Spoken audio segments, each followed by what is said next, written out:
Salam jumpa kembali teman-teman dalam seri video filsafat untuk pemula, di mana kita masih tetap akan membahas isme-isme yang ada di dunia dan kaitannya juga dengan filsafat dan pemikirannya.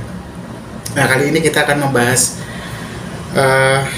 sebuah filosofi politik ya, yang dikenal dengan nama populisme. Populisme ini sendiri adalah salah satu bagian dari filsafat politik yang fokusnya pada perjuangan rakyat melawan elit politik dan ekonomi gitu ya. Nah, populisme itu sebenarnya lekat dengan upaya untuk memberi suara lebih besar pada rakyat biasa dan menentang kekuatan yang dianggap mengendalikan negara atau masyarakat. Untuk itu mari kita jelajahi lebih mendalam. Teman-teman, populisme ini sendiri sebenarnya merupakan gerakan politik ya, tetapi landasannya memang menggunakan pemikiran-pemikiran filsafat, di mana fokusnya adalah pada kepentingan rakyat biasa yang mencoba untuk melawan elit atau kelompok-kelompok yang dianggap berkuasa dalam masyarakat, baik itu elit politik, elit ekonomi, atau elit budaya. Teman-teman, ideologi populisme sebenarnya poinnya adalah pada keyakinan bahwa masyarakat itu sendiri itu terbagi menjadi dua kelompok. Nah, kelompok pertama itu diisi oleh rakyat atau masyarakat yang secara sosial, ekonomi, dan politik terpinggirkan. Dan kelompok yang kedua adalah elit atau sekelompok masyarakat yang jumlahnya lebih sedikit tetapi berkuasa. Nah, sebenarnya populisme itu berangkat dari sebuah narasi yang kuat, bahwa memang ada perbedaan antara rakyat biasa dan elit, yang dimana elit ini menguasai negara dan sistem sosial yang ada. Rakyat seringkali dianggap sebagai korban dari ketidakadilan yang diciptakan oleh elit yang korup, dan tentu saja yang tidak peduli dengan kebutuhan banyak orang. Nah, sebagai bagian dari narasi yang mendasari populisme ini, digambarkan bahwa masyarakat biasa ini kemudian melawan elit politik atau elit ekonomi atau elit budaya, yang bagi mereka masyarakat biasa ini menganggap bahwa elit itu tidak mewakili suara mereka. Nah, biasanya rakyat kemudian mengangkat pemimpinnya sendiri, yang kemudian sering dikategorikan sebagai pemimpin yang populis atau yang dekat dengan rakyat. Nah, para pemimpin populis itu kemudian sering mengklaim bahwa mereka adalah pembela rakyat dan bahwa mereka akan bertindak demi kepentingan umum, dengan biasanya mereka menjanjikan perlawanan pada sistem-sistem yang sudah ada, sistem-sistem yang mendukung status quo dari para elit. Teman-teman, populisme ini sendiri seringkali memang sangat terkait dengan semacam perjuangan kelas bawah atau kelas pekerja, biasanya kelas buruh ya, melawan kelas penguasa, yang mana biasanya sangat dekat dengan kelompok borjuis gitu, atau kelompok-kelompok penguasa ekonomi. Isu-isu yang digunakan itu biasanya ada di seputar ekonomi juga gitu ya, seperti mengenai kesenjangan pendapatan, pengangguran, dan ketimpangan sosial sebagai akibat dari ketidakadilan ekonomi. Dan itu biasanya isu itu menjadi fokus utama dalam retorika yang diangkat oleh kaum populis. Nah, populisme sendiri kalau kita lihat dari sejarahnya itu, kalau kemudian kita lihat secara kronologis, saya melihatnya ada 3 tahapan perkembangan populisme di dunia. Yang pertama adalah populisme klasik ya, populisme awal-awal gitu ya, kemudian populisme abad ke-20, dan kemudian yang hari-hari ini adalah populisme yang kontemporer. Kita mulai dulu dari populisme klasik. Pada gerakan awal populisme itu ya sekitar abad ke-19 itu terjadi di Amerika Serikat ya, dengan yang waktu itu dikenal dengan istilah populist party atau partai populis, yang tujuannya memang hanya untuk melawan kekuatan elit dalam sistem kapitalisme dengan memperjuangkan isunya waktu itu adalah hak-hak petani dan buruh atau pekerja. Populist party atau partai populis yang di Amerika Serikat sebenarnya tidak cukup besar ya pada saat itu, tetapi gaungnya lumayan ya. Partai itu kemudian menuntut adanya reformasi perbankan dan juga perubahan kebijakan mengenai pajak yang selama ini dianggap tidak menguntungkan rakyat jelata atau rakyat kecil. Dalam hal ini adalah tadi petani dan para buruh ya. Nah, itu awalnya ya populisme klasik.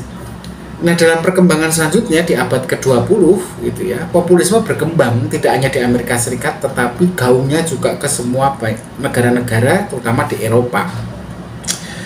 Negara-negara berkembang di sana khususnya di wilayah Amerika, tapi contohnya ya seperti Argentina di mana muncul juga para pemimpin-pemimpin yang disemati sebagai pemimpin populis seperti Juan Perón atau Hugo Chavez ya di Venezuela. Kalau Juan Perón di Argentina itu mereka disemati dengan julukan pemimpin yang populis. Dan kenapa? Karena mereka menggunakan retorika populis ya, retorika yang menempatkan diri mereka seolah-olah sebagai pembela rakyat kecil dan menjanjikan perubahan peraturan untuk atau kebijakan untuk kepentingan yang lebih merata gitu. Nah, tapi mereka ini memang menggunakan retorika populis ini untuk meraih dukungan rakyat sebenarnya, dalam rangka memang melawan elit politik dan ekonomi yang ada waktu itu di Argentina ya, Juan Perón dan Hugo Chavez di Venezuela. Nah, lalu kronologi yang ketiga yaitu populisme yang hari-hari ini ya, abad ke-21. Kalau tadi kan abad ke-20, populisme kontemporer kalau saya mengistilahkannya. Jenis ini berkembang dan lebih global dan semakin mendapatkan perhatian banyak orang di dunia, baik itu di dunia barat maupun juga di negara-negara lain ya. Pemimpin seperti misalnya ya, bahkan ya kalau dulu kan populisme ini biasanya dipimpin oleh orang-orang yang menyatakan dirinya atau merepresentasikan dirinya sebagai pembela rakyat kecil, jadi berangkat dari kelas ekonomi bawah ya. Tapi kali ini di masa kontemporer itu bahkan pemimpin seperti Donald Trump di Amerika Serikat ya, yang jelas dia adalah seorang miliuner ya, juga sering disemati sebagai pemimpin yang populis karena dia mementingkan pendapat banyak orang gitu ya di Amerika, yang menginginkan Amerika untuk kembali menjadi Amerika yang besar dan kuat gitu ya. Selain Donald Trump, saya melihat juga ada beberapa pemimpin populis ya dari Brasil seperti Jair Bolsonaro ya, atau dari Hungaria seperti Viktor Orban, yang mereka memang semuanya itu, baik Donald Trump, Jair Bolsonaro atau Viktor Orban itu menggunakan retorika populis untuk menarik simpati rakyat, dan caranya adalah dengan mengkritik elit politik yang sedang berkuasa yang dianggap tidak populis tentu saja. Nah, kalau kita perhatikan populisme itu berkisar di seputar 4 prinsip utama mereka ya, yaitu mengenai kedaulatan rakyat. Lalu mereka biasa menggunakan dalam retorikanya itu juga politik identitas ya. Kemudian mereka juga menggunakan dikotomi anti elit dan tidak elit ya, anti elit. Jadi kemudian mereka mengajak rakyat untuk anti kepada elit, anti kepada pembangunan atau establishment ya. Kemudian yang keempat, mereka juga hobi sekali menggunakan narasi-narasi yang kritis, di mana nanti ujung-ujungnya pada adanya mereka seperti mewacanakan atau membentuk opini mengenai adanya krisis di sebuah negara gitu. Nah, mari kita bahas satu persatu ya. Kita mulai dari kedaulatan rakyat dulu. Jadi populisme ini dalam retorikanya itu menggunakan gagasan mengenai pentingnya suara rakyat dalam proses politik dan berusaha untuk kemudian dan menjanjikan untuk kembalinya kekuasaan yang dipegang elit itu kepada masyarakat. Dalam perspektif populis, keputusan politik itu idealnya mencerminkan kehendak rakyat biasa, bukan kepentingan elit yang terpisah dari rakyat biasa. Nah, polanya kan memang mereka membedakan diri bahwa mereka adalah bagian dari para pemimpin populis ini ya, bahwa mereka bagian dari rakyat biasa yang menentang elit. Itu modelnya gitu. Maka rakyat harus berdaulat dari kekuasaan para elit.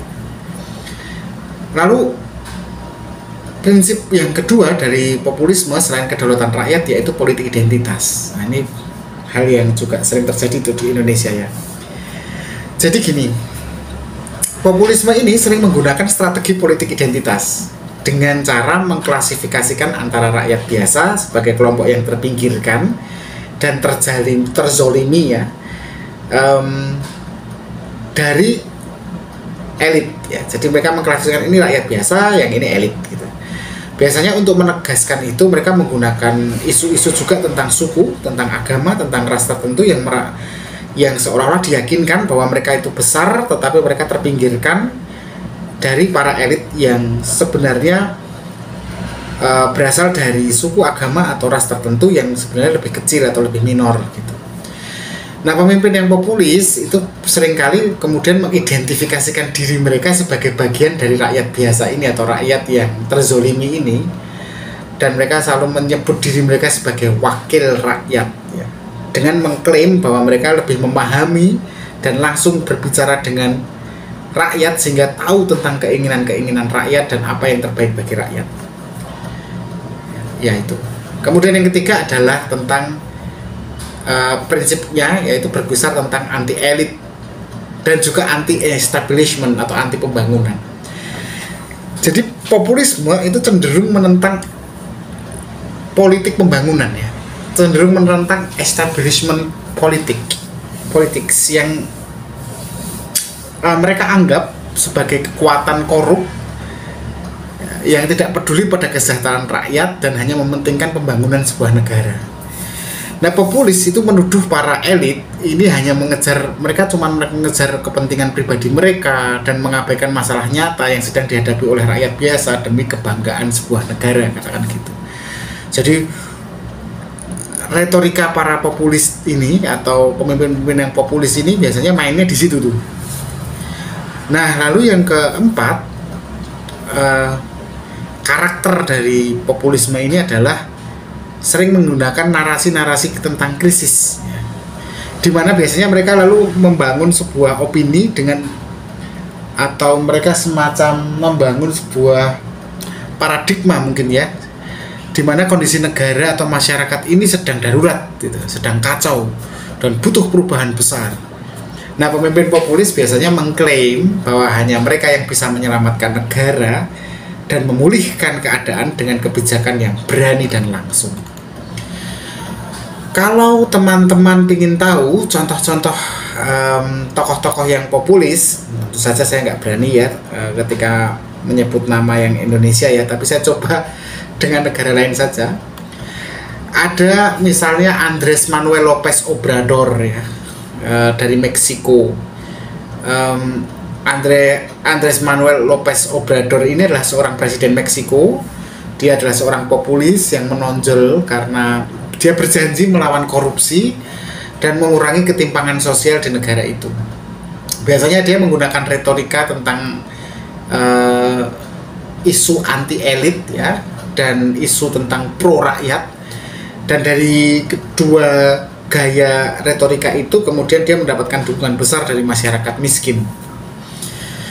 Kemudian yang sudah saya sebut namanya adalah Hugo Chavez ya, dari Venezuela. Kita mungkin tahu bahwa dia adalah pemimpin populis yang memang terkenal sekali juga di dunia karena dia punya kebijakan sosialis yang cukup diterima rakyat Venezuela ya. Dan dia memang menggunakan retorika yang sama seperti Andrés Manuel López Obrador tadi. Dia menggunakan retorika anti elit, di mana dia memposisikan dirinya sebagai pembela rakyat miskin yang melawan elit ekonomi yang kaya raya, yang dia anggap sudah mengeksploitasi rakyat Venezuela. Lalu yang ketiga, ya jelaslah ya, Donald Trump yang sekarang sedang jadi presiden. Trump memang contoh populisme modern di dunia barat, meskipun dia berasal dari masyarakat yang sebenarnya nggak populis ya, karena dia sebenarnya masyarakat yang kaya raya, miliuner, tapi dia bisa memanfaatkan narasi anti elit dan anti globalisasi dengan fokusnya pada perjuangan rakyat biasa melawan elit politik Amerika yang dianggap tidak mewakili kepentingan Amerika Serikat. Nah, ada kelebihan dan kekurangan populisme tentu saja teman-teman. Kelebihannya jelas, populisme ini kemudian memberdayakan rakyat kan, karena dia memberikan suara kepada kelompok masyarakat yang selama ini suaranya terpinggirkan, tidak didengarkan, voiceless ya. Dan kelebihan dari populisme ini juga memberikan kepastian bahwa kebijakan mencerminkan kepentingan rakyat banyak. Kemudian kelebihan yang lain, populisme ini jelas ya, memberikan ruang bagi perubahan sosial, karena kan kemudian isunya adalah menantang elit dan sistem yang mapan, yang tidak mau berubah. Dan dari situlah kemudian populisme ini seperti memberi kemungkinan untuk adanya perubahan besar seperti yang diinginkan rakyat banyak. Tapi populisme ini juga punya kelemahan ya, utamanya ketika bicara tentang politik identitas. Populisme ini seringkali malah justru memecah masyarakat jadi dua kubu, antara rakyat yang mendukung elit dan rakyat yang tidak mendukung elit, atau rakyat melawan elit, yang sebenarnya justru akan memperburuk polarisasi sosial dan politik. Kemudian populisme ini juga berisiko menjadi otokrasi, karena dalam beberapa kasus pemimpin yang populis, yang dicintai rakyat, bisa mengkonsolidasikan kekuasaan secara berlebihan yang justru mengancam demokrasi dan hak asasi manusia dengan kebijakan yang sebenarnya jauh lebih otoriter daripada elit sebelumnya gitu. Udah dicintai rakyat, dianggap menjadi bagian dari rakyat biasa karena dia di luar oligarki, tapi dalam perjalanannya dia malah bangun oligarki, membuat gimana caranya biar anaknya bisa kepilih lagi. Itu di negara lain maksud saya. Baik, saya pikir cukup sekian teman-teman tentang populisme. Semoga cukup bisa menangkap bagaimana filosofi politik atau filsafat politik mengenai populisme ini juga berkembang di dunia. Dan satu hal yang bisa kita pelajari adalah populisme ini berfokus pada perjuangan rakyat melawan elit yang dianggap tidak peduli pada masalah rakyat. Meskipun populisme memiliki potensi untuk membawa perubahan sosial yang besar, tapi kita juga tetap harus berhati-hati ya pada resiko-resiko yang bisa ditimbulkan oleh para pemimpin populis ini, yang cenderung justru kadang-kadang memperburuk suasana politik dan sosial menjadi lebih terpolarisasi, terpecah, dan bahkan kadang-kadang membahayakan demokrasi. Teman-teman mungkin sedang merasakannya. Terima kasih. Bila ada kesalahan silahkan berikan revisi di kolom komentar.